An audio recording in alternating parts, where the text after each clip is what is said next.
Caitlin Cooks. I'm going to show you how to make blueberry pancakes. So for this recipe, I'm using 2 cups of all-purpose white flour. And we're going to sift it because that's going to give your pancakes the best texture. So I have 1 cup in there already. I'm just going to add in my 2nd cup of flour. And then just sift it so it gets nice, light, and airy. And that's going to get out any like lumps or nasty stuff that's in the flour. So you want to grab a really big bowl, and then I have 2 eggs that I beat on medium speed until they got a little bit frothy. Now to that, we're going to add in our flour that we already sifted.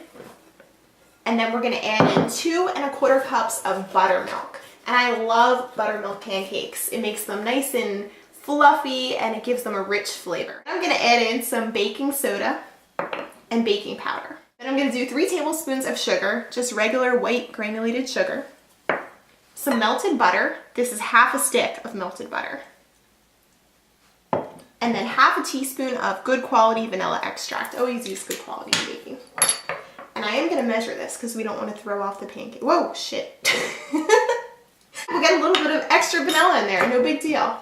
Then I'm going to grab my whisk and we're going to get that combined. You can also use a mixer, but you guys know that I'm lazy. I don't feel like taking out my big ass mixer, so we're just going to do it this way by hand. They sell these things for pancakes where it measures exactly the amount that you need and blah, blah, blah. I think they're 20 bucks or something, and it's kind of a waste of money unless you make pancakes all the time. I actually just use a measuring cup and it works just as fine. I mean, you don't have to spend the extra money on the gadgets. So I'm going to put a little bit, say about, it's like a 1/4 cup. I just used a little bit of vegetable oil. You can use butter if you want to. And then we're going to take our blueberries. And I didn't add the blueberries to the batter because it gets really messy that way, and it's just easier to put them on top. Then you can control how much you're doing in each one, which I want a lot in each one, so we're going to put a little handful.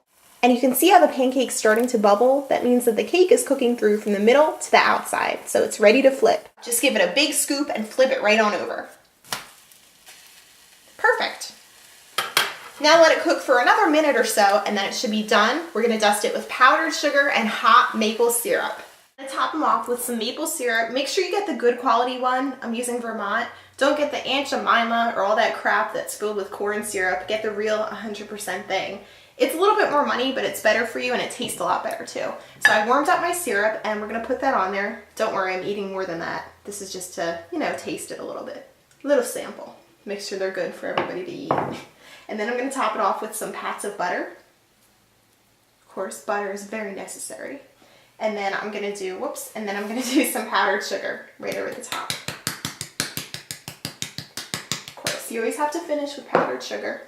So let's taste one, just to make sure that they're up to our standards. Oh my god, this looks so good. We get some maple syrup. Perfect. I'm so happy right now. I'm gonna go relax because it's snowing outside, eat these delicious pancakes, and have a little coffee. Perfect day.